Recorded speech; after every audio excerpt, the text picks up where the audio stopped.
When I was in high school, I can remember that there were basically 3 different types of questions that you could ask in the classroom. The first question was the one that you would ask because you had a genuine interest in learning.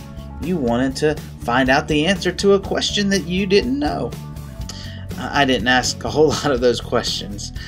The second type of question were the questions that you asked in such a way that let the teacher know, and perhaps the other students in the classroom know, that you knew exactly what was going on. They're the questions you would ask to help make yourself look a little bit smarter.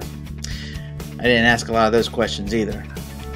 But the third type of question was the one that you would ask that would help lead the teacher off onto a tangent that would take you away from the subject matter and get them talking about something completely different.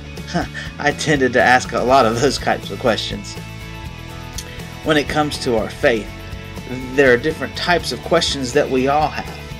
Questions of doubt, questions of uncertainty, questions about the Bible, questions about God and who God is, questions about Christ and who Christ was and who Christ can be for us, questions about the Holy Spirit, questions about our relationships with others. Well, we have all types of questions. And many times we, as people of faith, we tend not to ask the questions for whatever reason. Maybe we don't want others to know that we have questions. Maybe we don't think it's acceptable to have questions if we're people of faith.